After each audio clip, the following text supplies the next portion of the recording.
Olha, o rio Itanhém, ou o rio Alcobaça, está agonizando. Nós aqui da TV Sul Bahia já falamos sobre isso há muito tempo.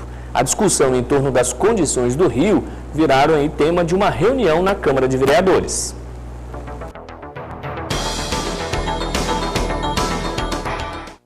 O rio Itanhém, também conhecido como rio Alcobaça, tem sofrido grandes mudanças ao longo dos anos.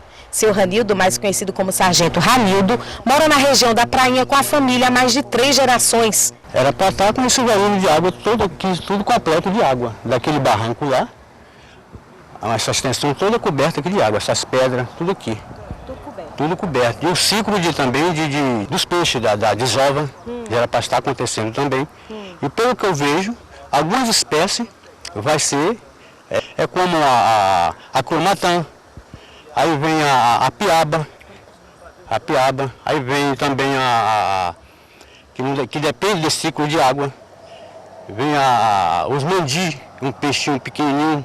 No momento da entrevista, banhistas que estavam no local encontraram cascudo, como é conhecido o peixe que se esconde nas rochas. Ainda pequeno e lutando pela vida, foi solto no rio para seguir a viagem. A prainha onde estamos é bastante frequentada. Nos finais de semana, a população vem aqui e desfruta da natureza ao máximo. O abuso é visível. Latinhas de metal e copos de plásticos espalhados na areia e nas rochas em meio ao rio. Até uma árvore nativa daqui, o cambuí, foi queimada por vândalos. Pelo que eu vejo, o que eu senti, o que eu vi há anos atrás, né?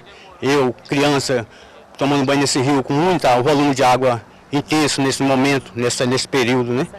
Nessa época do ano. O Fórum Socioambiental propõe levar às autoridades as necessidades prioritárias para a preservação, recuperação e uso do rio Itanhém, por meio de discussões entre especialistas, líderes comunitários, estudantes e população em geral. Nós temos, por exemplo, a bacia, que ela é composta pelo rio Itanhém, Jucuruçu e Peruípe.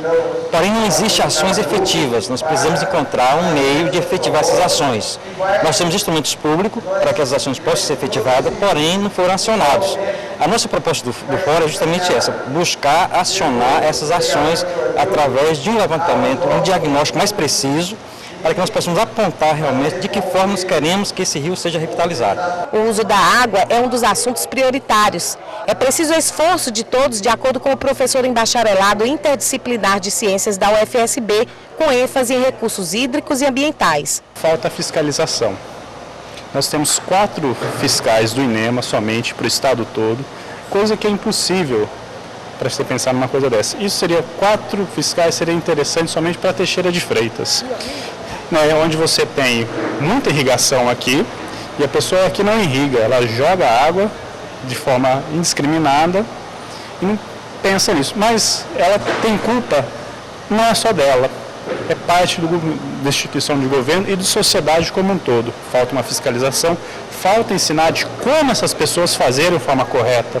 Então não adianta nada só fiscalizar e querer punir.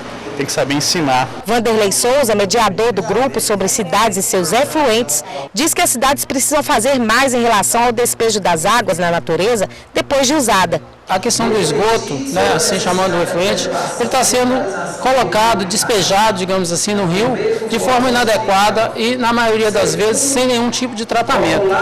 E esse lançamento, né, no rio, de certa forma, inadequado, digamos assim, não está de acordo com a legislação, com características que não são de acordo com a legislação, vai provocar um determinado impacto ambiental. Não só impacto ambiental no rio, né, para os peixes, animais em geral que vivem no rio, mas para a população. O rio está morrendo aos poucos e as pessoas agora estão chamando a atenção porque ficou muito claro. Ficou muito claro por conta de todo esse momento que nós estamos vivendo, seja pela catástrofe que aconteceu em Minas, seja pela nossa realidade, São Paulo, por falta de chuva, o Nordeste de modo geral, o Brasil lindo. A gente está vivenciando todas essas questões. Jardel fez uma caminhada em 2009 pela bacia do rio Itanhém. Foram 308 quilômetros, 18 dias fazendo levantamento de dados. Nessa caminhada nós podemos ver sinais de vida e sinais de morte, né? Primeiramente sinais de morte, né? Que é muito lixo, a degradação das nascentes, dos afluentes, né? Ali em torno e todos os dejetos que são descartados no rio. Em nossa cidade, Teixeira de Freitas, a gente pode perceber que cresceu demais a cidade, né?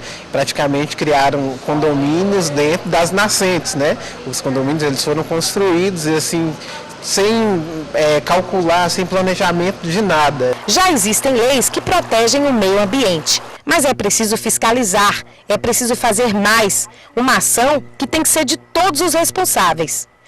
Precisamos recuperar o rio com ações efetivas, e ações efetivas no que tange a recuperação das APPs, a recuperação das nascentes, durante todo o curso do rio, desde a sua nascente, desde o nascedouro, lá em Machacaliz, passando por diversas cidades, por Itaém, Medeiros Neto. Nós estamos em Teixeira, mas não dá para pensar só em Teixeira de Freitas, temos que pensar em Medeiros Neto, temos que pensar em Itaém.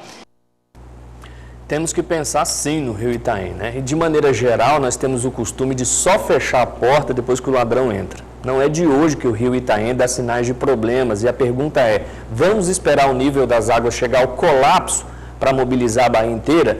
As ações têm que ocorrer agora. A população de Teixeira de Freitas e região precisa cobrar isso dos responsáveis. Todo mundo usa o rio sem se preocupar com o futuro. Aí depois que a água secar, de vez, vai ser aquele Deus nos acuda.